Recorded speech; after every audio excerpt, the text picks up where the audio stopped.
What's up, everybody? Welcome back to another live Engadget podcast stream. I'm senior editor Devendra Hardwar. This morning, we got a bunch of folks. We got deputy editor Sherlyn Lowe. Hey, Sherlyn. Hi. Hello. And podcast producer Ben Ellman. Cough, Devendra. Just cough. Yeah, I'm going to cough. Yeah, go for But it. say hello. Say hello. Yeah, so hello, everyone. Well, I was going to cough when you while said hello, Ben. You messed it all up. Hello, everybody. We'll buy you some time by saying hi to everyone in the chat if you want. Yes. Hi to Guillaume FR, George Morgan, Simon B. Will So is here for the clap. I don't know what kind of clap you want to get here, but we got some. He's here for the claps. sync. Yes, this he's is a here nice for the and sync clean clap. podcast, okay? We clean up after ourselves. Peter Lee says hi as well. Morning. Thanks for joining us. Did we say hi to Simon B, who's saying good morning from Montreal, Canada? I'm hoping to get to Montreal sometime in the next couple of months. Montreal. Yeah. Because the only other time that I went to Montreal was in the middle of the winter, which Why was would you like do that? because I wanted to see what like a cool city in Canada was like during the winter, and it was wanted to cold. fight It was, through, it yeah. was really cold. Hi But- to Jonathan Anderson, who says they're on time this time. Bonnie Kruger, yeah, new names. Yeah. Hello. Always great to see new names. Hi to Ronnie Robinson. yeah, Ronnie Robertson. With the cool newly designed or like redesigned handicap logo. Nice. Or not logo, sign, whatever it is. Sign, I just like that it signage. implies Emoji? movement. Yeah, it's movement. It's very nice.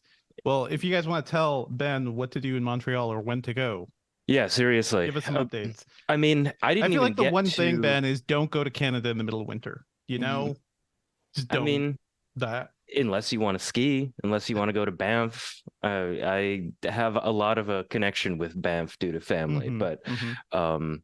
yeah, I'm really interested in going to Montreal this summer because I didn't even go to actual Montreal Mhm. like park, and apparently like that is just popping through the summer. Seems pretty chill as a city. Mhm. There's some people who live there. Cinco Stone says hi, first time in a long time listener. I'm thinking you're first time commenter, long time listener. Srikanth VS, smiley face. Rasif Hossein, I think, says love from Bangladesh. Hello. Hello. Cool. That's awesome. We love hearing where people are from, but let's get to it because we've got a surprising amount to get to. We've got stuff and we've got an interview, but this will be a fun yeah. one, folks. So sit tight. A lot of news popped up in the last like 36 hours. So Yeah. if you have been in the chat before, you know what we're about to do. If this is your first time or your first time in a long time, what we're going to do is I'm going to count down from 3, and at the end of 3, everybody on the stream is going to clap. This helps me like figure out where the files start when I'm actually editing the audio version, and listen to the audio version because we got an interview with Panos Panay from Microsoft. So Microsoft's chief product officer. yes, Big name. So, We've been hearing him for a while. Yeah. yeah, so we're going to do a little clap, and if you want to clap with emojis or you want to do a snap fingers emoji in the chat, we would love to see that. It's always fun to see the support. So let's do that. So counting down from 3, 2, 1, and some silence. I'll let you know when the silence is over.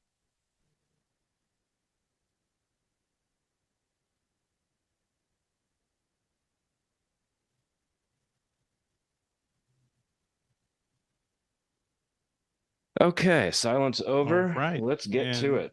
Yeah, maybe a little simply, folks. My kids got me sick, as they do. Oh no. They're both in daycare now, though, so that's just out of the house. That is a very nice thing to have for a little while. But hello, My leg's going numb, and I had to like readjust a little bit. It's just getting old. Like you can hear us getting old on the podcast too. Mhm. Live. Yeah, over the last The back. Live. years. My back, and my back also hurts right now. It's aching. All right, let's go in 3, 2, 1. What's up, internet, and welcome back to the Engadget podcast. I'm senior editor Devendra Hardwar. I'm deputy editor Sherlyn Lowe. This week, we've got a lot of news from Microsoft Build, including, I think, some of the biggest news from Microsoft, pretty much up there with the Bing AI announcement, Sherlyn. Microsoft announced that they're bringing AI to Windows 11 with this new product called Windows Copilot. So we will talk about that and everything that means for Windows. And we also have an interview with Microsoft Chief Product Officer Panos Panay. You may remember his name. He was the Surface guy for a very long time. Whenever there's a Microsoft product event, he is there. He's the voice out there. At least hardware, yeah. He's hardware. Well, now he's like everything, with Right. so many things at Microsoft. So yeah, sit tight for that chat as well. And we've got a whole bunch of news from Build and other stuff. There's always other news. As always, folks, if you're enjoying the show, please be sure to subscribe to us on iTunes or your podcatcher of choice. Leave us a review on iTunes. Drop us an email at podcast@engadget.com. You can also join us Thursday mornings, typically around 10:30 a.m. Eastern, on our YouTube channel for our live stream, where you could see us record the show, and sometimes we show off gadgets. We'll do Q&A. Sherlyn will talk about what is bugging her lately. Like, it's always a fun time. Come join us. I'm always being bugged by something, yes. I know, like that should be a segment on the show. What is annoying Sherlyn this week? Yay. But let's talk about the big Microsoft stuff. So we've been talking about AI all year, and specifically around Microsoft. Sherlyn, you got to go to the big launch for Bing AI, and since then, it seems like Microsoft has just been pushing so many different forms of AI across all of its products. This week was Microsoft Build, which is their big developer conference, and at Build, surprisingly, not surprisingly, it's all about AI. It's AI everywhere. Right. And the thing that they really want to stress is that I think the major consumer announcement was Windows Copilot, which is an AI assistant that's going to live in the Windows sidebar. It is very similar to the Office or the Microsoft 365 Copilot in Office apps, or the Edge one as well. And actually at Build, Microsoft also announced that Edge Copilot that you talked about, Sherlyn, is now the Microsoft 365 Copilot. So basically, they want to put AI everywhere, like a little bit of ChatGPT in a sidebar for you to ask questions, for you to do things within these apps. And now you could do it within Windows. And I have a whole piece about it. So first off, just go read that. And some of my interview with Panos is in there as well. But Sherlyn, like when you heard about this news, I just want to know your first impressions, because I've been thinking about this for way too long and I want some outsider perspective. Do you want AI in your Windows? Okay. I have to admit, all I read so far were the headlines. So my first impressions are it's something I've been stewing on for a little bit with all the Windows AI stuff, or Microsoft's, any of its AI stuff, really. We're going to see the return of Clippy, except for in Copilot form, right? This is basically it looks like you're writing a resume. Can I help you with that? Can I serve up some macarons while you write about your French cuisine chef history? Or, that's what I'm thinking is going to happen. I would love if they physically manifested Clippy as the Copilot, but I don't know. I feel like Clippy is dead, although within Microsoft, they do fun Clippy things all the time. There's like Clippy merch and like fun little character stuff they do. We did bring up the Clippy comparison before, Sherlyn, and I do feel like it's like Marty McFly in Back to the Future. We just weren't ready for that yet with Clippy. And also Clippy was not very good back in the day, but now powered by AI, this Windows Copilot thing seems really useful. There is a video, or there should be a video in my piece. Maybe that didn't get updated, but there is a video out there that you could see. Basically, think ChatGPT, think Bing AI in a little sidebar. But in addition to searching things from the web, it can also like do things within Windows, which I think is kind of interesting. You could be like, hey, can you change my desktop background? And it could do it within the sidebar, rather than pushing you to the settings or something, which you can do in Windows Search right now. You can just search for a setting and that'll pop up. But the Windows Copilot can actually do things for you. And they also showed off things like, okay, drag a document into it and ask it to summarize this document, which is... And that's really cool. That's cool. That is one of the things we've been thinking about and talking about when it comes to like ChatGPT and stuff. AI helping you. AI, I think Copilot is a very key word there, right? Because I sort of think of it like my car, and a lot of other cars have like pilot assistance, which helps you do a little driving, but they don't call it self-driving. They're not like, this car is driving itself. We are helping you, pilot. We are your helper. And it's like a difference in messaging. So you are still the captain of the ship, but you got AI over here. You're like, please, there's this doc, just summarize it. What are the key points? I think like that is key. Like it's something you live alongside, and right now it's a text interface too. So when I was talking to Panos, like he mentioned things like Yeah, he kind of sees like the modalities of how you use this kind of changing down the line because do you remember Cortana, Sherlyn? And do you remember like the history Oh of my gosh. Cortana on Microsoft? And yeah, I mean, Cortana's for me, dead. it's Like they killed Cortana after several years. Yeah. right. I was just thinking a little bit like, oh, do we need to explain Clippy for some of our listeners slash viewers? Because like, I don't know if Look it up on everybody Wikipedia. knows. So yeah, well, Clippy Yeah, was so like a thing that got in your way in office. It was like, hey, it looks like you're doing it's a paper resume. clip. First of Yeah, all, it was a paper paper clip, which for those of you who don't know what a paper clip is, go back. No, You don't need to we listen gotta to this stop. podcast. We gotta stop at some point. Yeah. Yeah, you If you may don't be know a what little young. paper is, please Oh my god. go to you your must local be a library. historian listening to this then if Yeah, you don't know what yeah, paper is. But anyway, yeah, it was a paper clip and it served as some sort of like digital assistant sort of, but not a response to you or your demands or commands. Right, It was really like more of a hindrance. It was or like very surveilling unhelpful. you in your documents and then being like, hey, you doing this? Can I help? It's Can like I help? nudge, Like, nudge, and yeah. a really annoying friend, maybe, or I don't know. There is a bit of that in Windows Copilot because Panos did say like, hey, is your desktop too messy? Maybe Windows Copilot could be like, hey, do you need some help organizing these icons? Because I see your life is a mess and I just want to help you, you know? Yeah, but back to what you were saying just now. I love that I jumped straight to Clippy instead of Cortana, which was in between, right? Like I totally forgot. But I mean, like Cortana, I tried to use Cortana for a bit there and it just was not good. And Microsoft had such a bad rap out of all the different voice assistants that were available. Cortana was the worst. I think like my hot take is I think all that whole era of voice assistants, Sherlyn, was bad. Like we didn't get anything from that, right? Cortana fizzled away. Well, you could ask them the weather. That's nice if they heard you properly. But Amazon's one is good and Google's one is pretty good. And obviously we have Siri. but Siri's bad. If you're tuning into the live stream, you will see a picture of Clippy and that little smirk. That infuriating. Man. Look at his cold, dead eyes. Look at you cannot trust Clippy. But the smirky eyebrows. The things you mentioned. So the Amazon Assistant. I wrote about that like back when it first, started taking shape. I think the key for Amazon is that it was only this thing that you could talk to, right? They didn't really have another interface, and they really focused really well on voice recognition and delivering just an audio experience. Whereas Siri and Google Assistant and Cortana were like, hey, we're in your OS and you got to see things and you got to do things. I don't think they're ever very useful, like to be honest. And I do think like you're right.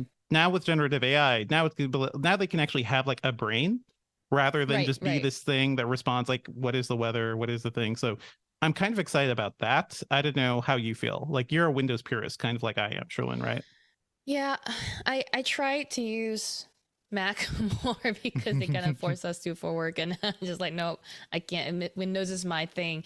I don't know. I'll have to see it happen. I am nervous about like a takeover. I'm nervous about like too much, right? Like how much is too much is careful navigation. So we'll see. I do think some of the features that are coming seem really interesting, like better live captions. That's a good accessibility feature. It's going to support Bluetooth low energy audio, which like should help because first of all, Bluetooth sucks. But yes, I mean, it's a separate rant for another day. The Bluetooth Windows experience stinks compared to like, honestly, even Macs or iOS. Yeah. Exactly. But in general too, it kind of stinks. So, yeah. I don't know. There's a lot of I mean, I wrote up a little bit of news too, right? For Pilt. So that's the only thing I knew, which is that AI is also coming to the Windows store or the Microsoft store on Windows. And it feels like, Microsoft is really inserting AI everywhere it can. In some ways it feels helpful, like for the Windows, the Microsoft Store stuff is using AI to kind of summarize reviews for apps and stuff. So you don't have to scroll through like, I think in the Microsoft Store, there's maybe at max like a dozen reviews, but Microsoft is like, no, some really of them have thousands. Experience. Yeah. Right. Yeah. And like some of them have thousands of reviews. I'm like, all right, well, I only want to see the first, like the reviews from the last 5 months max, because I don't want to see reviews from 3 years ago telling me about a bug that doesn't exist anymore. But anyway. Yeah. I think that's the thing. Like they've spent tens of billions, they've invested tens of billions of dollars into OpenAI, and now we're seeing the fruits of that partnership. They also announced like, hey, plugins, they're going to support the OpenAI AI plugin platform too. So Bing Mm. AI will support that, Windows Copilot will support that. So other companies will be able to make little plugins that work within these things. And so like Spotify will be very smart about like what you're asking for, or like Expedia Right. or something like something that can actually do some serious work. So that is kind of interesting. But you know what? Before we get too much deeper, let's listen to my interview with Panos Panay, Chief Product Officer at Microsoft. He gave me a good breakdown of what Windows Copilot is, and we had a really long chat too. So you know what, normally we only get like 10 or 15 minutes with people, and I think we had a good time to sit down and think about like what this means. Panos cares deeply about his products. You know, it is something we've talked about quite a bit. This man loves his Surface devices, and he also loves Windows. And I do think like he is not just like the cheerleader of this stuff, like he is a genuine fan of these products. And honestly, Windows is like the computing platform I spend more time on, the one I like the most. So yeah, I would love to see where things go from here. Here's my interview with Panos Panay. And we'll wrap from that. For Okay. people who are on the live stream, I Yes. guess you're gonna have to go listen to the podcast. Sorry, folks. Yeah, I was gonna you're give you have this to heads go up. listen to the podcast. Go listen to the actual audio episode, because we cannot plug it in here and it would be really weird. But I'm gonna pretend you heard like 20 minutes of me talking to Panos, okay? And also, I see y'all's comments. Got a lot of them. We're gonna come back. We're to gonna y'all we're gonna soon do in some the Q&A, question- don't in the worry. Chat. Mhm. Yeah. So that was my interview with Panos, and I do have some big takeaways from that. We talked a little bit about, I think, the downsides of this, right? What is the bad part about leaning so much on AI? And I think AI right now, and you've talked about this, Sherlyn, is that it's not perfect. Honestly, it's like Right. less accurate than actual search engines in some respects, and less clear about like what the bad information is. So I do think misinformation is going to be a big thing Microsoft has to work with. First off, like, is that a concern for you, Sherlyn? Like, to put a product like this right in front of everybody's faces, and they cannot tell if like this information is coming from a garbage spam website, or like, a serious legit thing. Yeah, I think we've talked about this a lot. Media literacy and that sort of thing, as it exists right now, people are bad. A lot of people are bad at it. Not everyone. And the people who are going to be good at it, it doesn't matter where you stick it, in their face, in their OS, on Twitter or whatever, right? They're going to be media literate. They're going to be like very rightfully suspicious of like information. It is the people that don't have that sort of skill.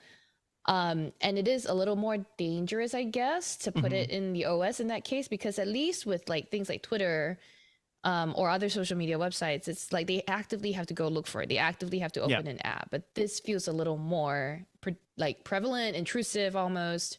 I don't know. Do you think the same way, Dev?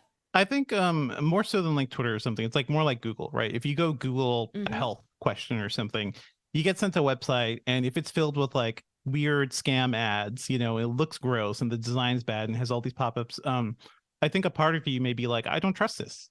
Or at least it's more clear. There are a lot of red flags here. If it's all within the very sleek Windows Copilot interface, you can't tell what's what, and you can't exactly tell where that information is coming from. So I talked with Panos, I talked with a couple other Microsoft executives about this, and they're thinking about it. I think it was interesting that Panos didn't quite have the word for this potential issue, because I think they're just so excited about it. So he kept stressing like misinformation is what I was calling it, and like, yeah, that is the thing. You could call it misinformation, you could call it hallucinations from AI, but whatever it is bad information being delivered to people confidently. I think that's the way I describe it. And yeah, right. To me, that could be a problem. And right now, all Microsoft is saying like, hey, they're going to take like an attitude of humility around this. Like, they may be wrong. Some things may be wrong. People can respond and say, hey, this is incorrect information. But it's weird how much they're kind of throwing caution to the wind and just being like, hey, well, we're just testing this out. And this will be an Windows Insider preview starting next month. So it's not rolling out to everybody immediately.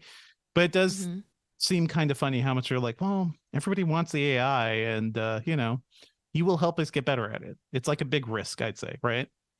Do you think that like, and I don't know if this deviates too much from the misinformation thing, but do you think there's added danger? Because like, look, James Poulter in the live chat says there's a big question: how do Amazon and Google respond when they don't own the OS on the desktop? And that reminds me, look, Microsoft famously doesn't have the best history when it comes to like third-party services and whatever. Right? We were talking about Internet Explorer being the default browser for a long time, and Which, now by the they're way, a little bit better at it. They are, but also looking at the landscape today, like look at how much Apple locks you into their services compared to like Microsoft So got a ton of crap that other companies didn't end up getting. Exactly. So they had to deal with that. So they maybe have learned a lesson. My question is, will this lesson still be fresh enough for them that when they insert AI and everything, and when they're suggesting things to you, will they prioritize first party search results? Will they prioritize Bing? Because it's now in your OS. Again, on Windows, you still have the choice to install Chrome. You can use Google as your search engine. Yeah. But when you're using Windows Copilot,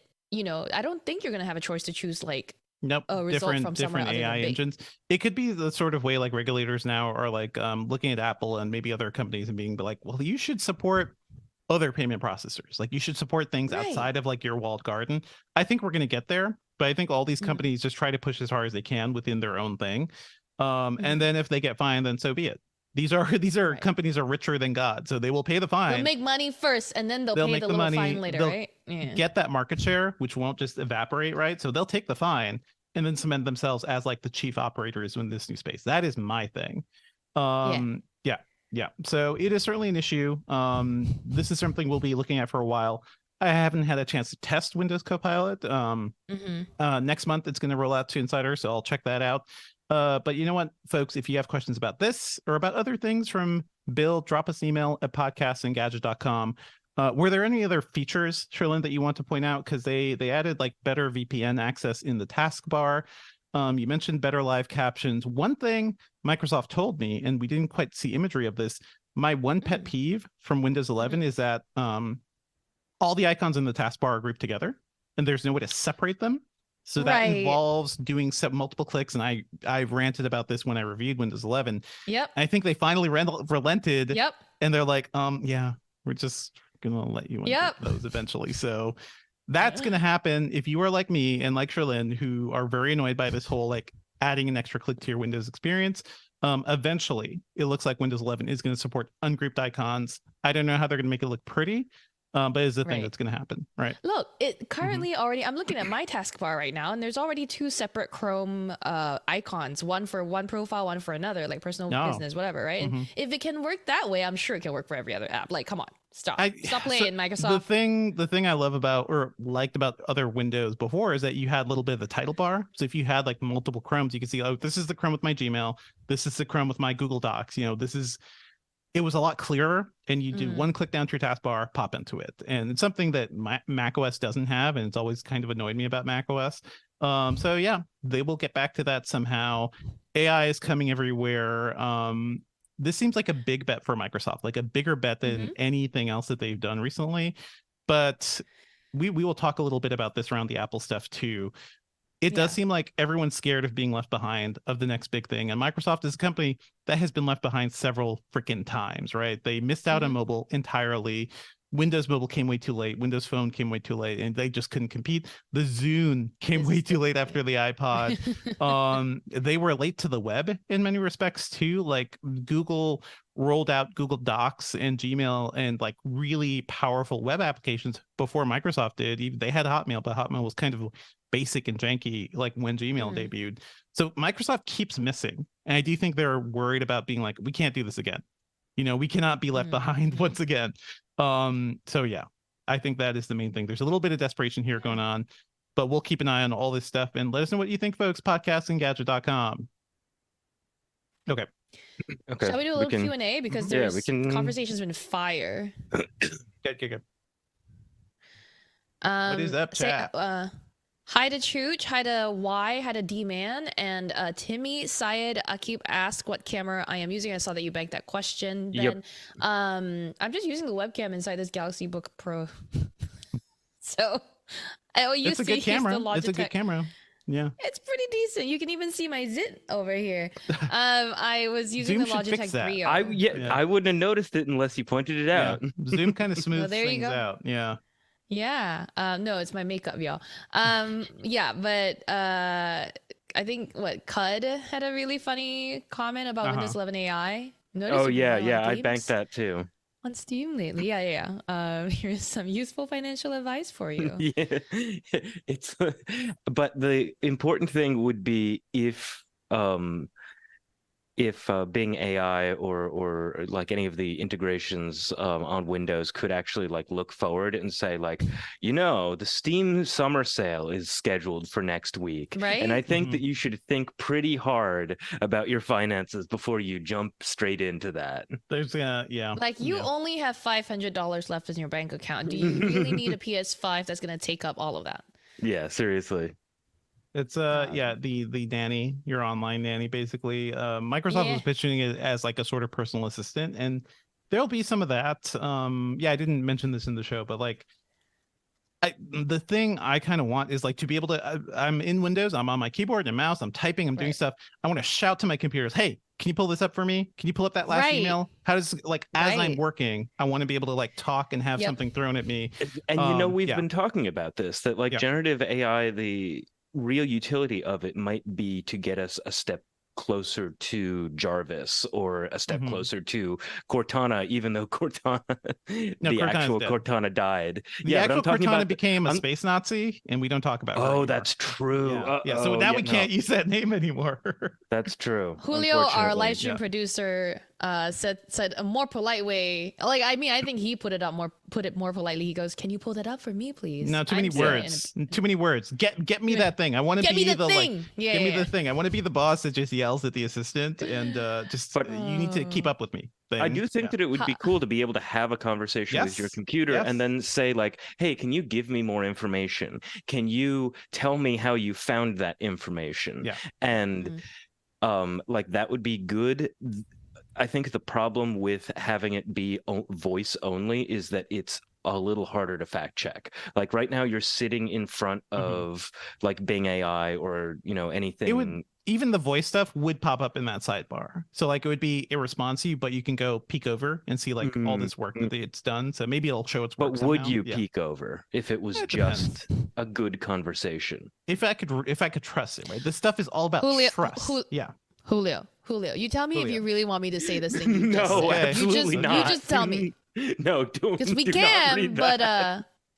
Julio's dropping jokes in there like, "Is there's no tomorrow?" I think Julio Yeah, wants to be no. our AI assistant, but like the He wants to be. He wants his browser to tell him when to go to private mode. It's like, hey, you don't want a Maybe record you of should this. go incognito Yeah, right Go now. incognito Yeah. right now. Back to the chat. Darren N.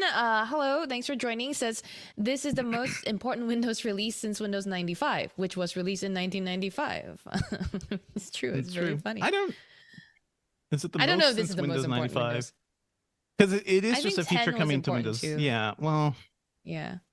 10 was pretty important because they had to. 10 is important. Technically, Windows 8 was the biggest shift for Windows. Right. Since Windows Right. 95. We saw what happened But there. 10 fixed all the problems. Yeah. 10 fixed all the Well, problems of 8. I was there for Yeah. the Windows 8 launch, and they were so excited, and they were so misguided about like, hey, yeah, we just touchscreen Windows. Everybody wants touchscreens, right? We'll just make a big start page that ruins your start menu experience.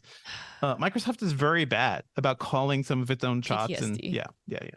yeah. But this is one. Hi to feels more Timmy real. T, who is here and very enthusiastic. Thank you. I don't think my hair is actually new, but yeah.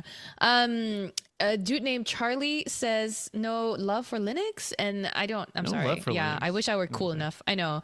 I don't get Linux. I'm sure if I did try it out at all, It's actually, done. It's in the- done. No more of this. I lived through the 90s. I lived through the 2000s. People being like, "Go Linux." No. You know what? You know. won. Android took over the world, and Android basically runs on Linux, right? So Exactly. there you go. Yeah, You yeah, won. exactly. Yeah. Well, Android still has its issues, but yeah, yes. yeah. But it's like it took Um, over. That was like the functional version of Linux that the desktop Linux could never quite be. I'm going to run Yeah, to the yeah. bathroom. I will be right Yeah, back. You guys we'll keep keep chatting. talking to. Zendril says you love. I'm very bad at taking personal compliments, so I'm just gonna say we love our reviews. Hey, thanks, appreciate it. Panos Panay. Why is it more like Panos Panay? Yes, love it. Y says and I Syed miss Akib- Space Cadet Pinball, which is that came Oh, I along love with that Windows game. XP, and that was my Ooh. first version of Windows. Like when I, really started Baby. being a computer user on my own.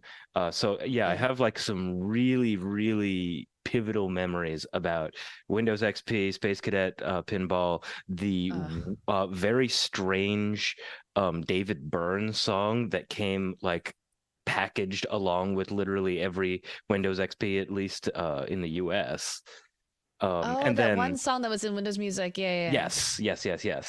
WMP, yeah. My Windows experience, or my earliest Windows experiences, were with Solitaire, Hearts. That's me. I was like Windows 3.1, big floppy disks, the bigger ones, not the 3.5 inch, but I can't remember the number. You would put them in. That click was always so satisfying. Yeah. But Lord back to the Buckethead chat. was like, bring AI to Yeah. Solitaire. Yeah. Syed Akif has been asking who's Panos. Panos is the chief product officer at Microsoft, more widely known for the Surface products, but now just overall chief product officer. Really just going through the questions. I think Timmy says I'm better than Panos and letting me run Microsoft Office 365 or just Microsoft 365 for a week. Yeah, that's a great scenario. I wonder what I would do, actually. What would you do, Dev, if you could run Microsoft Office 365? I for a would week? want to run Windows and not Office 365, but Mm. there's I would upgrade the storage immediately for everybody. Like bring that's a good back one. that idea, like, hey, infinite storage. They used to have that for a while for OneDrive. Just come on over. Put all your Right. stuff here. Put all our stuff. We are Microsoft. Yeah. We have infinite storage. Put all your stuff here. I think that would I be. would run Google for a week. I'd sooner run Google because I don't use 365, Microsoft 365 enough. I use Google in everything. So Oh man, you would hi fix to Bryant Google, Mitchell, surely. by the way. Google needs help. Yeah. So I Lala will talk to Keek them. Kenji said the weird song by David Byrne that was in every version of Windows XP was called Like Humans Do by David Byrne. Yes, I remember now that. remember it. It was Loved it. Oh, I remember Minesweeper. That's right. I used to play Minesweeper like nonstop. That was awesome. I'm still a little further behind, so I'm going to quickly power through some of these chat questions. Lord Buckethead also said, "Is Bing finally a thing?" We'll see. Ben said, "Kinda," which is true. Darren had a good off-topic question about no more password sharing in the U.S. for Netflix. Now we've talked about this a little bit already in the show, but I'm sure conversationally we can talk. I've never been sharing my passwords for Netflix. I've been paying my own way the whole time, so I'm not going to cancel it just for that. But yeah, I guess.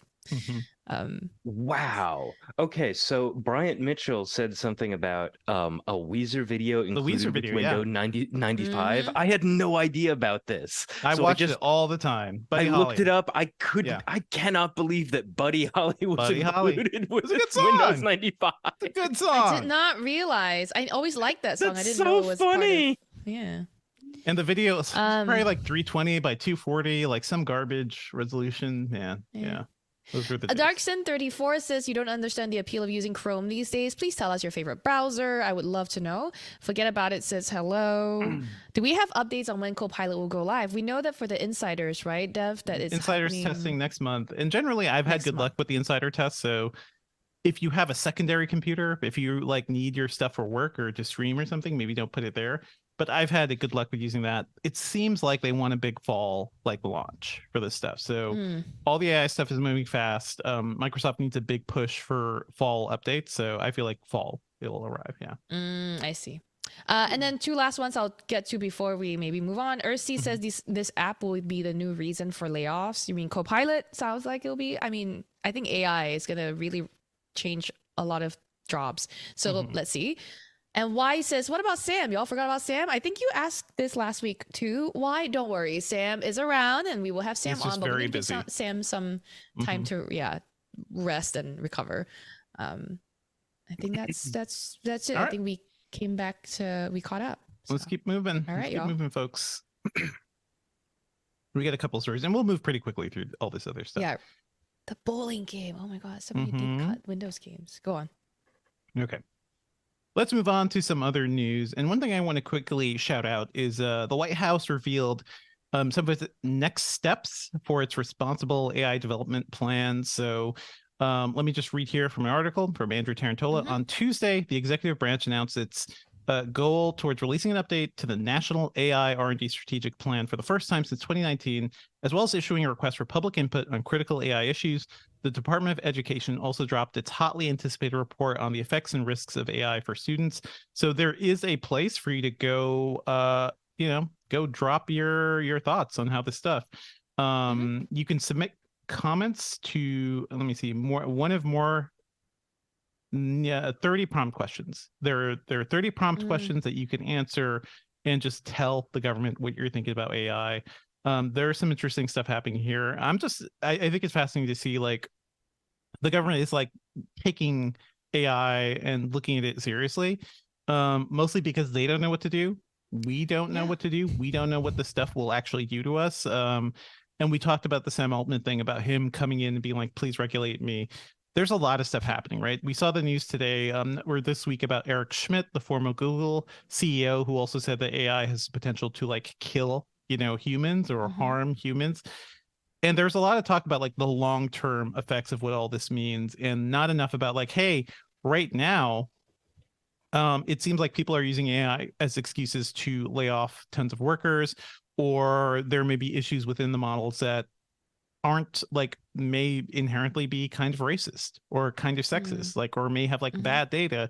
There's a lot of stuff we don't know, but we're kind of just like, we're just giving up information or assuming what the AI is giving us is good information. Sort of like we're going and asking the Oracle for information or something, and we're just taking what it gives us. And I do think like there's a big loss of trust there that we don't quite understand where this information is coming from. So that's just me. I don't know about your, like, you've been looking at this stuff for a while too, Sherlyn. Like, how are you feeling about where we're headed? I tend to be more of an optimist in general, right? And I tend to think more skeptically about the rate of development of certain things. Sorry, I just moved and my couch really just squealed. So Ben, you're gonna have to hear that. I'm sorry, in the background. But I think this is necessary. I think we need to be constantly assessing. I think Google actually had a pretty interesting approach when it explained at I/O that it runs its own like AI through this like perspectives API to see if things are toxic. That can help with some of the reducing some of the bad information or the like bad perspectives that filter into the system anyway. What I want is to see actually smart people in these like committees, actual opposing forces in these committees. We can't staff it with only the heads of like tech companies, right? We can't just put all the Sam Altmans of the world in there. We have to have different voices in there to really have and they have to be smart. And even, you know what? Put one dumb person in there. Put one dumb person in there. You know what? I don't know. No, because we need to hear what the dumb person viewpoint will be. This is the sequel to Forrest Gump that we've all been waiting for. No.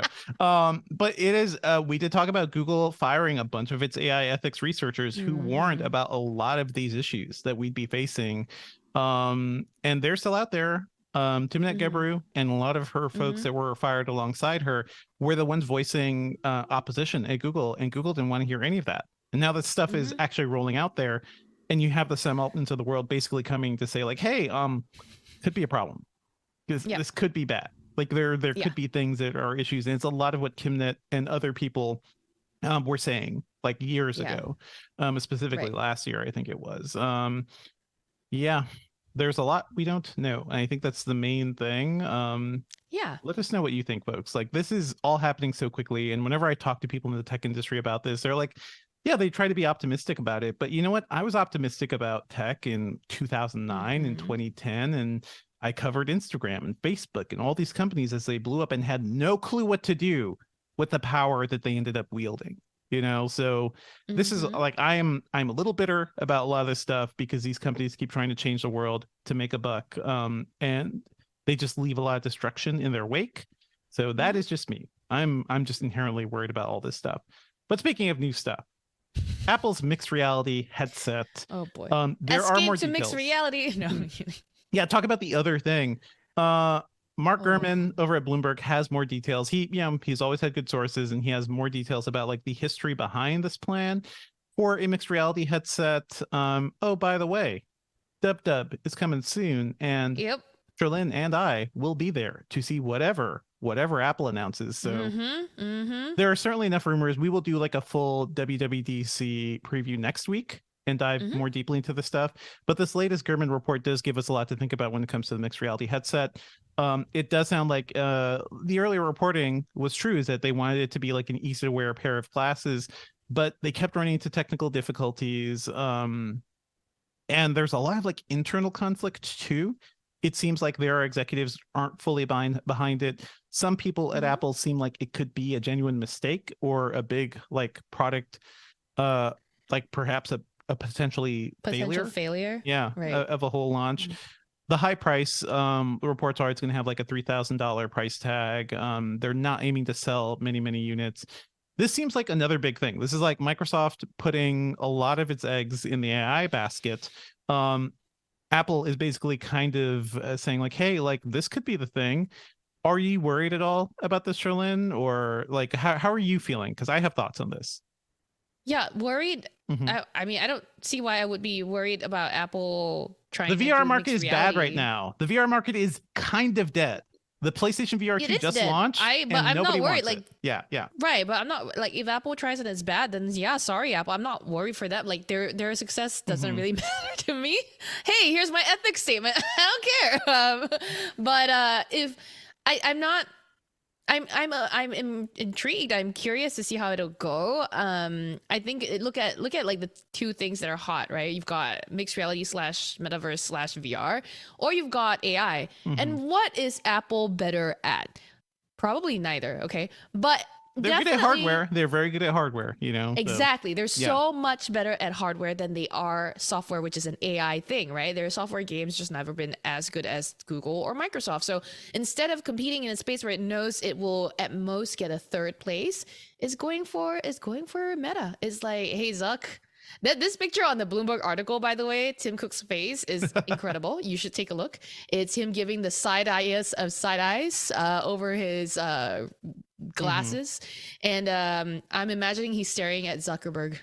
I'm like, yeah, we're coming for you, buddy. There's also like a fuzzy pixelated effect on that picture too. So it's a very It's incredible. It's like, oh, fuzzy vision, mixed reality is unclear. I see your metaphor. Yeah. But you said you had thoughts though, Devendra. What are they? I mean, I do have thoughts, and there are reasons to be concerned because maybe in the time you've been following Apple, Sherlyn, Apple's always been successful. They've been one of the most successful companies. Have been making bank forever. I remember the 90s when Apple. I remember AntennaGate. No. AntennaGate, fine. Okay, that was a problem. AntennaGate didn't put the entire like existence of the company on the line, which is kind of where Apple was in the 90s. Like Apple was dying. Market share was falling. They took a big investment from Microsoft. Microsoft was like, hey, buddy, we'll help you out. Like that's how bad things were for Apple. Yeah, that's wild. And then like the iMac came out and they started getting some big consumer wins. And then the iPod came out. And then like that was the big thing that kind of got Apple back into step. But I remember when Apple was flailing. I don't think this thing could get them there. But I've reviewed so many VR headsets. I've reviewed like all the major ones that have come. I think this market is really interesting, but I also think it's kind of stagnated in terms of what it can be. And I've seen some of the mixed reality headsets too, and they don't seem there for regular consumers, right? I've seen the latest Magic Leap. I've seen the HoloLens. Very cool stuff, very expensive stuff. Not for users, like not for something everybody would need. It's not going to be the next Apple Watch. It's not going to be the next iPhone. But the reporting we've seen here keeps saying like, oh, Apple wants the next big platform. You know, what is it going to be the next thing? I am worried that, you know, the mixed reality glasses just will never quite be the thing for Apple. But we just talked about the BlackBerry movie, Sherlyn, and I think the thing every company has to worry about is like the innovator's dilemma, right? Like you got so good, you became king of the world by doing this one thing really well, and you get really comfortable, you get really cozy just doing that thing. And then something new comes along and just like blows you out of the water because you didn't quite expect it. So I do feel like Apple has a ton of money. They can afford to throw money at this. They've thrown money at a lot of projects over the years that never happened. There were rumors about the Apple car. There were rumors about an Apple built television, all of which seems to exist. And I believe the executive who was like leading those projects up is also behind this headset. So not a great, not a great track record. Yeah. But you got to experiment. Yeah. If you're Apple, you have to, the car. Sony is building a car now with Honda. So it's not. I think the car is that secret sleeper success product that Apple should be focusing on, as opposed to like, look at all the interest around EVs. Look at everything. Look at the way the world is headed. The Apple car, you know how like my spidey senses sometimes tingle. I sometimes know what products are going to like really interest people because, well, I pay attention to our YouTube numbers, right? And like car stuff, people are really into it. People like car stuff. Do this. It's maybe if they were doing it like a decade ago, like the earlier rumors were kind of saying, I'd be into it. Now it'd be like, exactly. I can Now see they're Tim late. Cook just being like sitting back and watching Tesla's stock tank and tank and tank and being like, Well, but that's "Yoink," not at some point. Yeah. fully Tesla's fault, right? That's really It's Elon not their Musk's fault, but ding ding ding ding ding. We Yep. still could avoid an episode without saying his No, name. we're going to talk about him later too. But hey, there is also the other thing. I would not be surprised if somebody ended up snapping up Tesla eventually, because that company cannot survive on its current run. And there is I'm seeing like a big social media trend towards just dunking on Teslas and Tesla cars and hardware and stuff. I'm like, I think you guys are conflating a lot of things here, because Yep. that man certainly does stink. I don't back anything, but a lot of those cars were actually pretty good, even though there were build quality issues. There are issues like across any car, and EVs in particular. Like Teslas have done a lot to push EVs and to make them within reach for a lot of people. So I think that company could be saved, to be honest. Anyway, rather than Apple doing its own thing, we have seen stories about Apple making CarPlay more expansive and taking over your front dashboard and things like that. These mixed reality glasses seem like a big play to just like try out the next new thing. The rumors are it's going to be Reality OS, which is a sort of like offshoot of iPad OS, maybe a world where you can actually see full-size applications like within your actual view. Would you ever use mixed reality glasses like this, Sherlyn, or would you want to wait until they became like eyeglasses and then occasionally you see like some AI, some overlays on your vision or something? Yeah, no, I don't want to wear anything on my head. I get headaches way too easily from just wearing anything, right? Like not even Reality OS or anything like that. So it would take a lot for me to want to do it. The use case has to be there, and I can't imagine something that would make me want to do it, you know? What if I'm wearing a light pair of plastic glasses right now? What if they were this light and this easy? That's better. Yeah. I mean, look, the Google Glass was fine in terms of size and weight. It just didn't do a lot. No, the it was Google, not fine, yeah, the translating eyeglasses they demoed to not this recent IO, but the one before that, those look interesting. But they didn't have a lot of like applications either. So it's like, we'll see, right? I want it to get to that point. But yeah, I don't know about the uses yet. I wonder, because there were some around the Facebook, the MetaQuest Pro and other things. We saw demos, and we actually wrote up a story about an augmented reality laptop last week, which we didn't get to demo, but the story's out there. That thing is basically an Unreal like headset tied to a little dock, like with a keyboard and like hardware and stuff, basically like a headless laptop. But you put on those glasses and you can see stuff around you. You can see windows. And I can imagine the day where I'm like, well, just like if you want to sit down and focus and work, you may put in your AirPods or put on your AirPods Max or something. Slip on these glasses, which turns your 13-inch MacBook Air display into this like expansive thing where you see like 100 inches of windows and all sorts of stuff. And you can be in a coffee shop and a little table just trying to type on your laptop. But what you see around you is like a ton of information and things to multitask. That would be you know what I cool. like about that? Yeah, I think that's really cool. And the thing I like most about that is the privacy, because I can see what I'm working on, and I don't have to worry about people looking over my shoulder and seeing embargoed information or porn. Imagine being on a plane and actually being able to type embargoed stuff. Like that is my main fear on a plane, because people are so close and you get to like, that's what I make text very tiny when I'm working on stuff like that on a plane. But anyway, that is my dream scenario. I don't want to walk around with like gadget glasses all the time. Like I don't want like notifications in my face. Right. But I think every now and then. Yeah. Yeah. Or when I sit down and work, I want to like, give me the world. Or if I sit down on my couch, I'm like, can you just like put something on for me to watch? Yeah. Not just that. Imagine what it would do for your posture. You could freely move. Come on. Yeah. That's the thing. Okay. Let me just do a burp here. Sorry. Okay. Let me just lead that out too.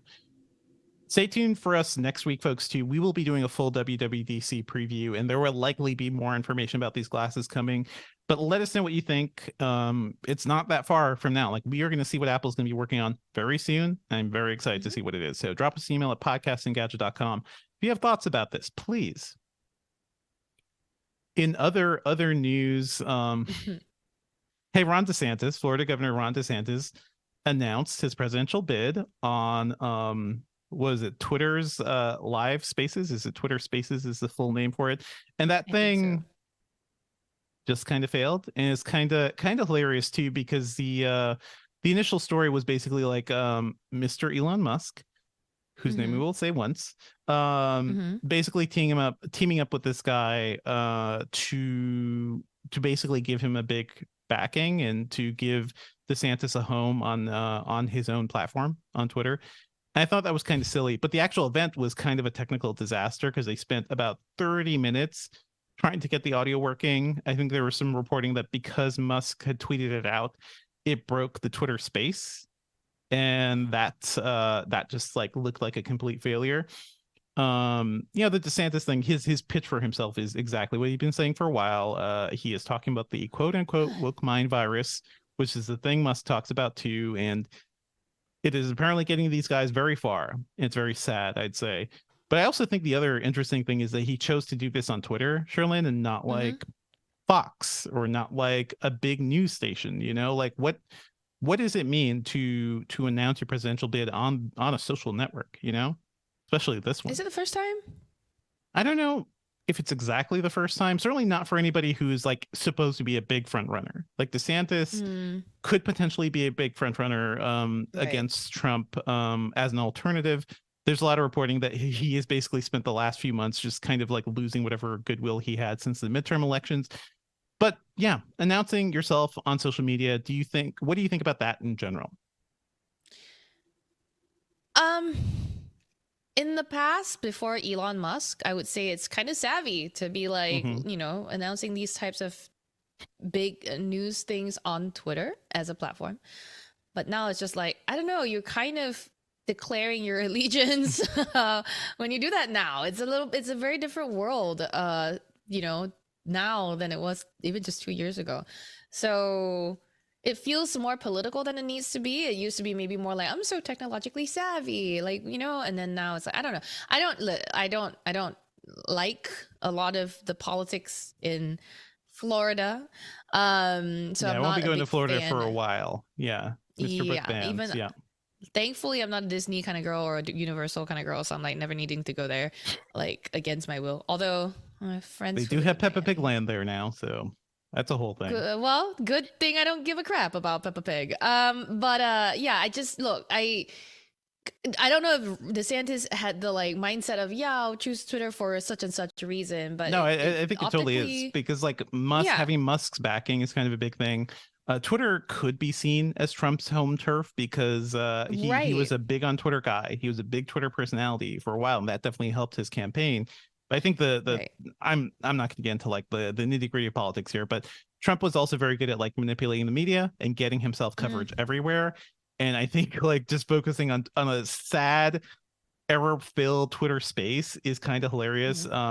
Basically, everybody ended up trolling DeSantis after this event. Trump called it a disaster. I think he even did like something on his Instagram that was like directly mocking this. I think even Biden was Biden's campaign was kind of funny. On Instagram, Trump posted a satirical video of a fake Twitter Spaces event that included DeSantis, Musk, George Soros, Dick Cheney, the devil, and Adolf Hitler, because this man knows how to make a joke, I guess. But anyway, that's what Trump's campaign or people did. All right. People are trolling this whole thing. It's kind of a disaster. Kind of funny to see. All right. Yeah. This is just a mess, but I thought it was funny because this is potentially the future. Like Trump is in trouble. We don't know if he's actually going to be the Republican candidate, but he's also facing a lot of legal difficulties now. He's being forced to pay a lot of money because of other court cases. So it's going to be really interesting to see like where this all goes. But poor DeSantis, this is like another DeSantis in his little white boots going to a cleanup effort. And the whole imagery of him being like, man, you really just came out of the mall with those things, didn't you? Like those things have never seen a speck of dirt in their life. And it's this sort of like weird like disconnect he has between the world. It's kind of funny. Let's move through some other news. Have you noticed, Trillian, that your HBO Max account is no longer HBO Max? It's now Max? I haven't opened HBO Max in a minute, so no.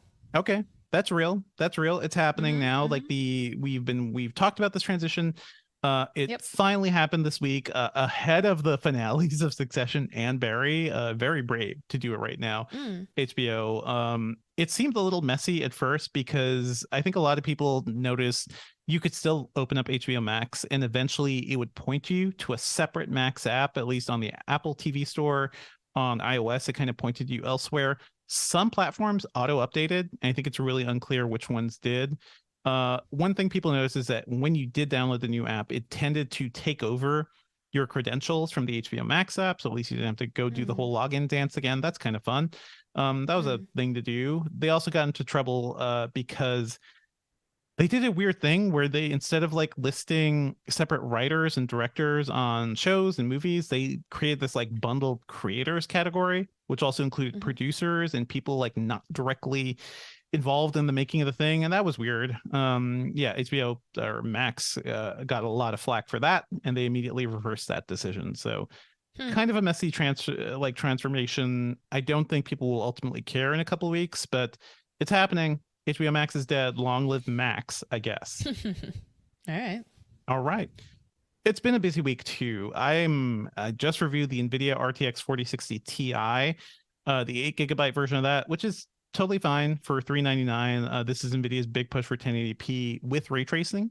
So this is a beefier card than what's going to be the upcoming 4060, which the 4060 is just going to be $299. So that's going to get really interesting. I'm also in the middle of testing AMD's Radeon RX 7600, which is $269. And I have not seen a GPU that cheap since like 2013 or 2015, like before the launch of anything. I don't know. Like all of AMD's cards, it is not booting on my system. So I'm having a lot of trouble testing it. I'm gonna try this on other desktops, and I think I am just cursed with Radeon cards. That's a weird thing. Even on my system, which is powered by a Ryzen processor, an AMD Ryzen, the AMD Radeon graphics card is just like having a ton of issues. So look for my review of that soon. I don't know. I'm just about to give up and ask for another one to see if that one works instead. We also quickly wrote up something about Amazon's latest Fire tablet, the $230. It's an Android 2-in-1. It is the Fire Max 11. Do you have thoughts about this, Sherlyn? Because it seems I wrote it up your alley. Yeah. I saw this in person last week, around the time when Amazon was launching all those Echo devices, by the way. And this is basically, Amazon knows that people like its Fire tablets for entertainment and like media consumption. Kids play games on it. They have a lot of like Fire OS kid friendly, family friendly stuff on there, and they're like, well, but every now and then someone wants to do actual work on these, right? So they're like, here, have a Fire tablet that will let you do actual work every now and then. So there you go. They birthed the Max 11, and this is an 11-inch Android tablet running Fire OS, I believe 8, that is based on Android 11. If that sounds like old software to you, it's because Android's currently on 13 going on 14, but Fire OS was only recently updated to Android 11, so not actually that old. This software will come with some like multitasking capabilities, like you can do like picture in picture. You can also do split screen.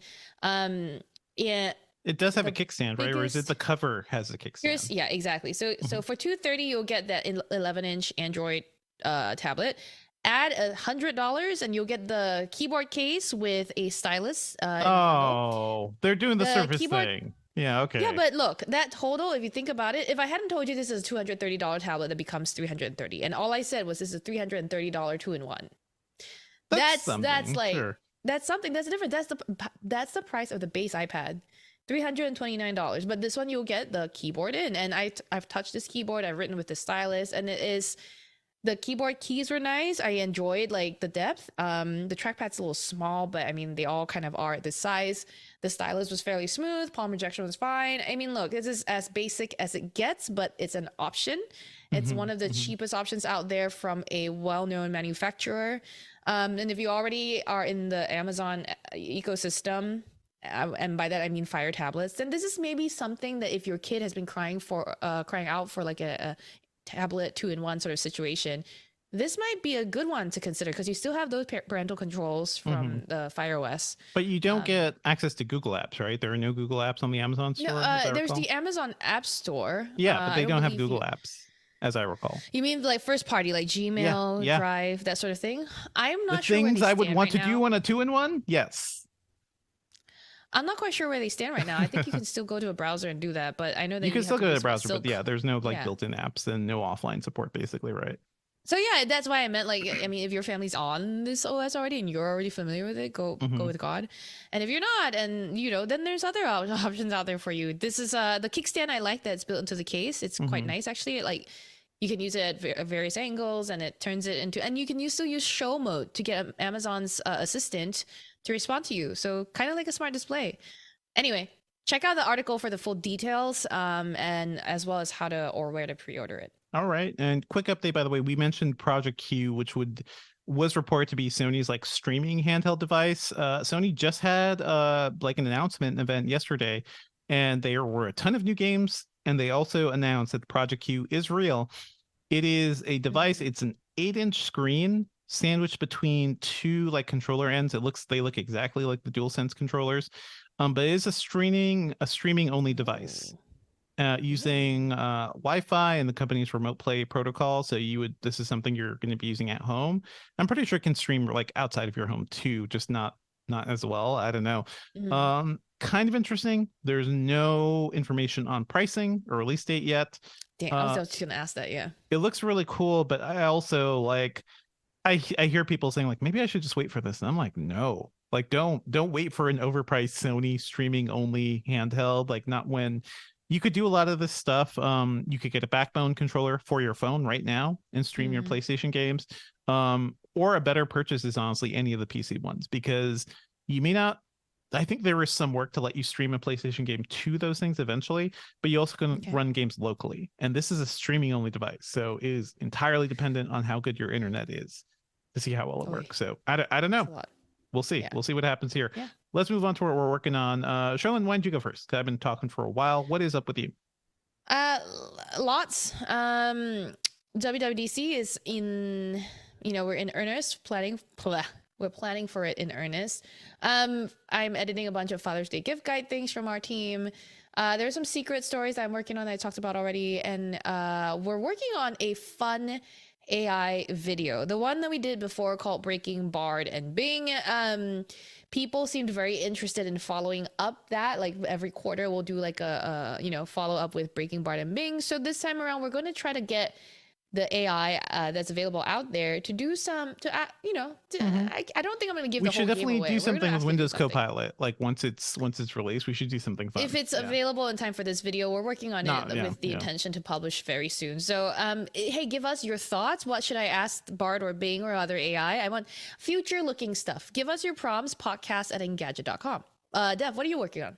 A lot of reviews. I'm still working on that Radeon thing. Yeah. I hope I can get it out soon. I'm also going to be doing some WWDC prep and maybe some sort of piece about like what the mixed reality glasses could mean for Apple. So keep an eye out for that stuff. And there's one thing I want to shout out around Engadget. We have a lot of stories going up, a lot of buyers guys, but Jeff Dunn did the story about 14 relaxing video games to help you de-stress. And I want to say there's some good choices here. Stardew Valley, Tetris Effect Connected, A Short Hike, which is an incredible cute little game. If you have a Switch, you should just get A Short Hike.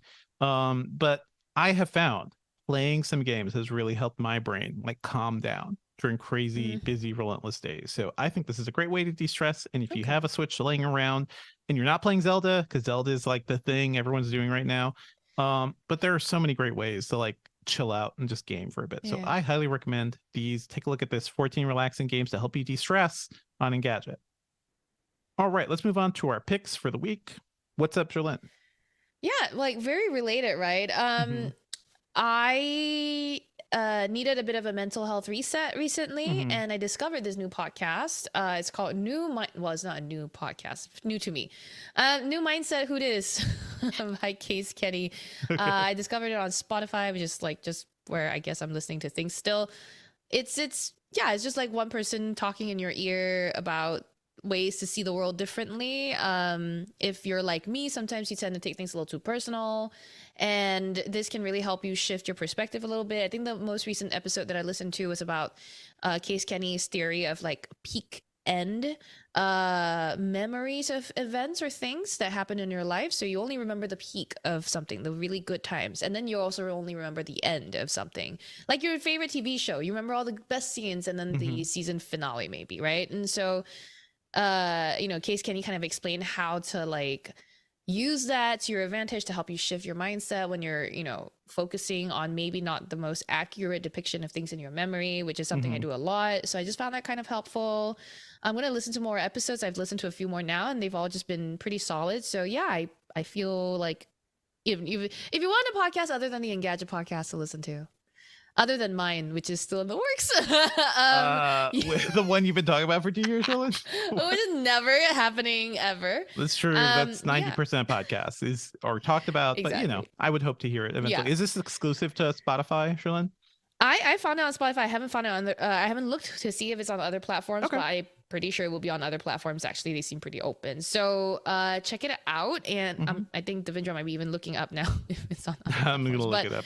I want to shout out like a couple of things real quick. Barry on HBO Max, now Max, and Succession are both coming in for a landing. The finales are going to be this weekend, so now's a good time to catch up. What else is coming in for a landing? What's that? Have you been caught up on Ted Lasso? I am caught up on Ted Lasso. It's coming in for a landing. I was going to mention this too. I'm sorry. But I think specifically Barry and Succession are two of the best shows ever made. So if you haven't seen it yet, if you haven't seen them yet, they're both very good, very funny, very sad and depressing in other ways too. Like they're so multi-layered. I don't know if you're watching Succession yet, Sherlyn, but it's very good. It's on my list, but I can't be sad I'm depressed right now. So yeah. Barry is more funny. Like honestly, they're both kind of funny, but it is dark. One of the most recent Succession episodes made me really cry for our democracy and like where we are going as a civilization, because it was like a doomsday scenario of something very, very bad happening, and somebody getting potentially close to the presidency who should not be there. And it was just terrifying. It was really funny to see people on Twitter reacting to that after the episode. Everyone was like, I need a drink.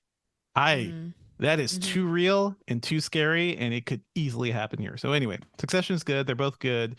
And yeah, Ted Lasso is having kind of a wonky season. Just kind of it's funny to see where the show has gone. It's getting better now. Yeah. It's getting better, but I think the season has been, I think the stories was they had basically like had to rewrite half the season or something last year. So there was a delay.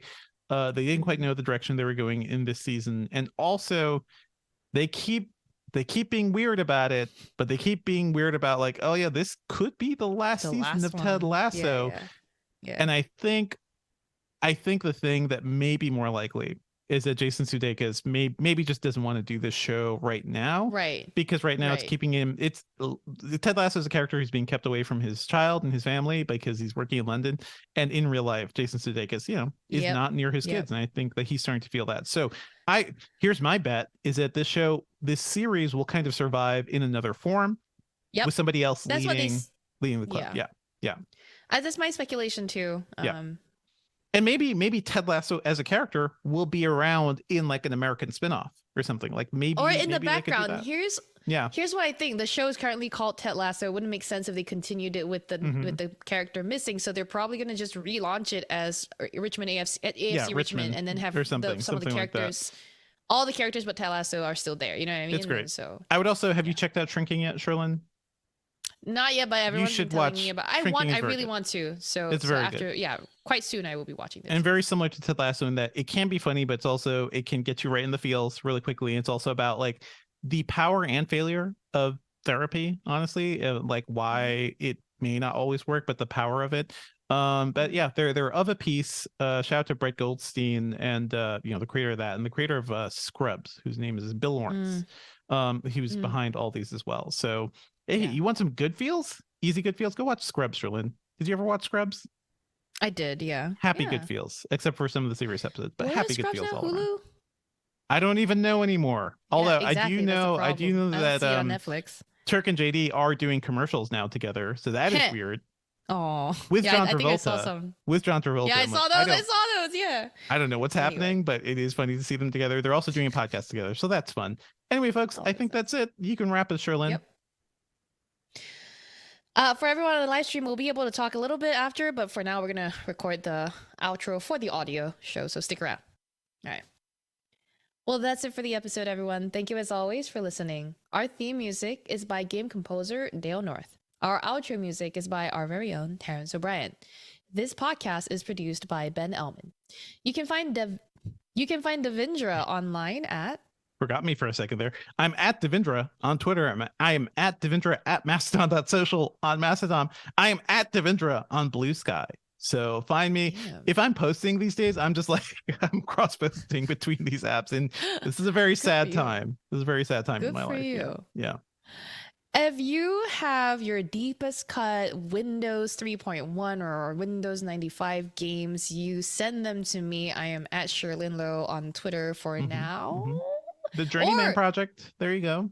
Yeah, or email me at shirley@engadget.com. You can also email us your thoughts at podcast@engadget.com. Leave us a review on iTunes because that'll help people discover this podcast, and subscribe on your favorite podcast platform. All right. Was that good? Was that okay? That's good. Yes, I have not that was good. confirmed. I see somebody says Scrubs is on Disney Plus. They are getting a lot of Hulu content, so Yeah, so I'm looking at Hulu right now, and Hulu has all of Scrubs. The beef that I have, though, is that the header picture for Scrubs is Scrubs season 9, which doesn't exist. we do not talk about that. Which doesn't exist. It was so bad. Sorry, They were trying to Aziz. like completely reboot the series, and it didn't work. So sad. So sad. So I'm Hello, looking at chat. the chat How's chat now. doing? Hi to Emmanuel Cheruyo. Sorry if I butchered your last name. But they just started tuning in. La Kikenji was talking about our first search for what was our first prompt that I entered into Bing AI. I cannot remember. It was probably something about me though, because I am.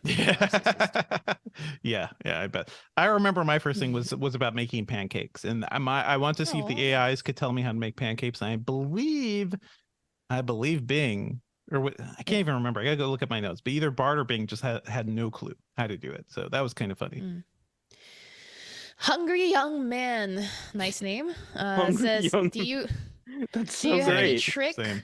to sync Android with MacBook for calling? I don't think so at the moment. There must be an unless you're app doing, because Android is so like open. Yeah. There must be a way to like get that together. Yeah. the one thing I'm immediately thinking of is running Parallels, right, and then doing a Windows version of it. But you could look. There's iPhone. That's a good there's asking iPhone question. to other things. Yeah. There's a good Ask Engadget question. You're right.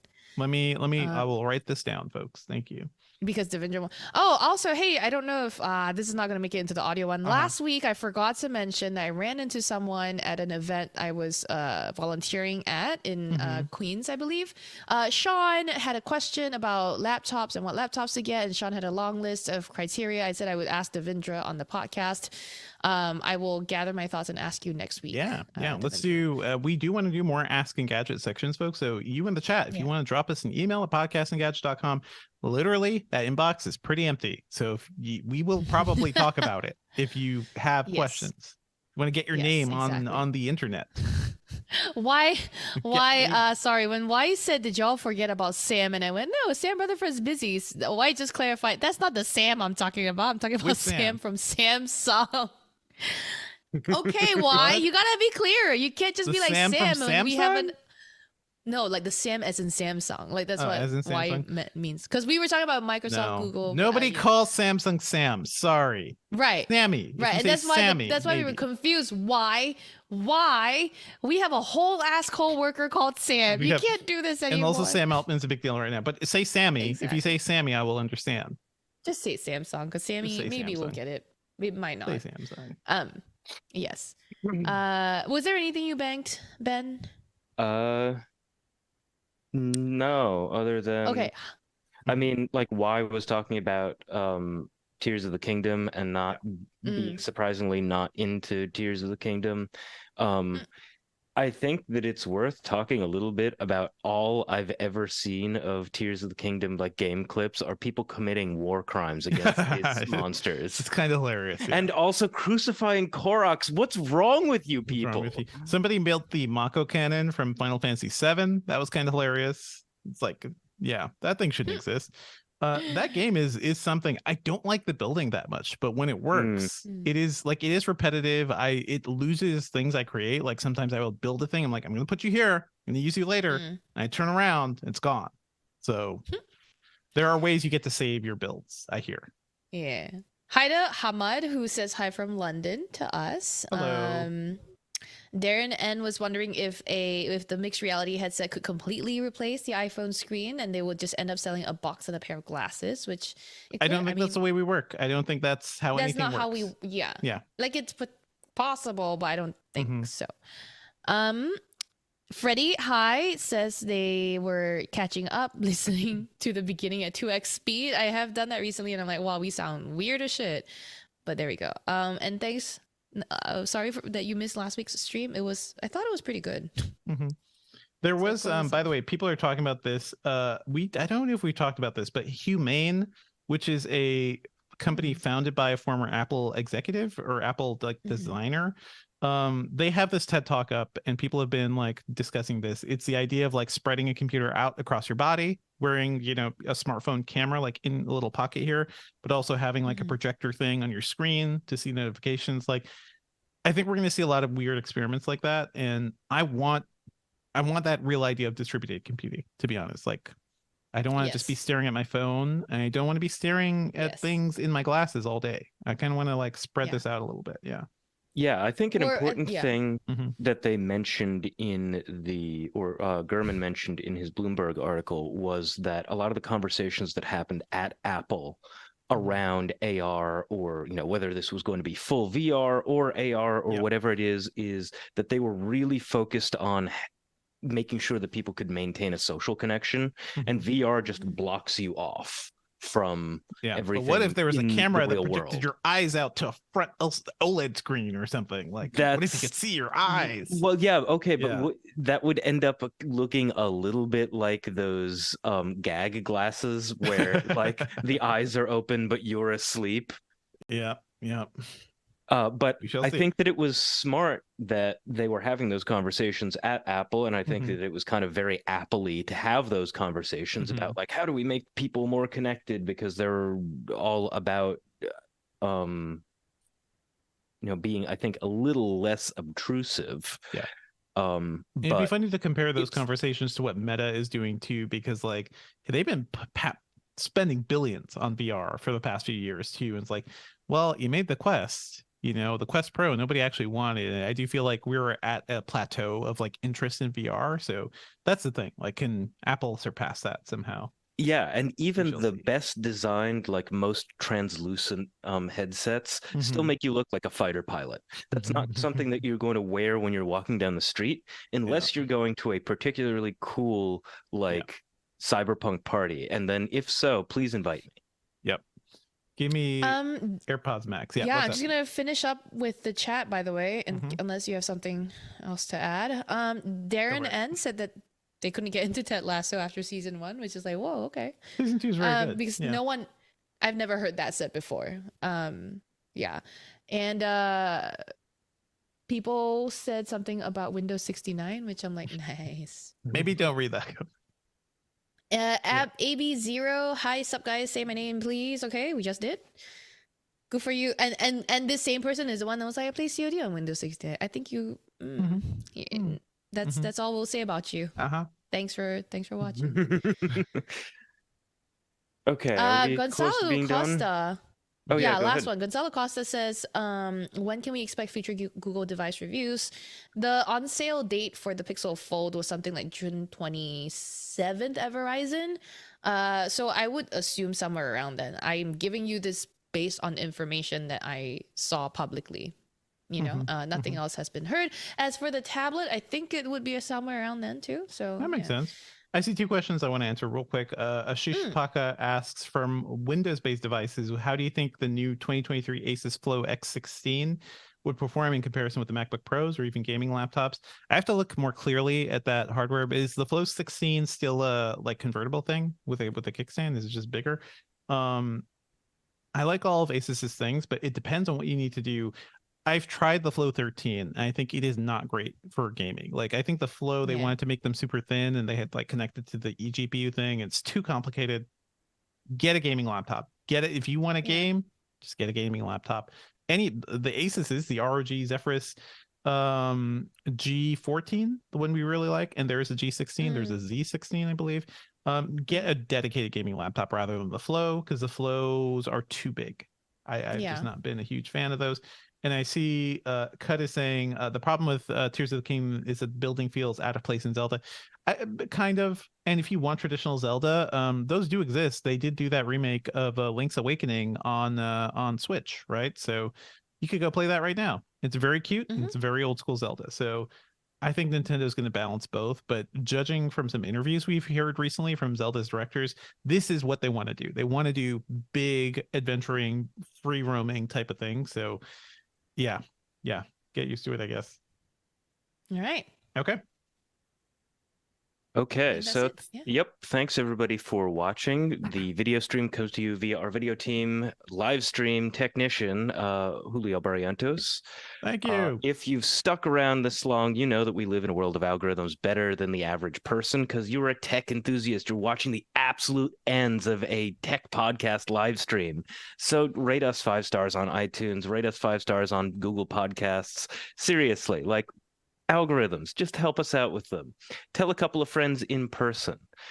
If you watch the live stream, you owe us a download. That's just how it works, especially Also, for this one, because yeah, you're going to get the want to hear audio. the interview with Panos. Mm-hmm. And we'll see you next week. Later, folks.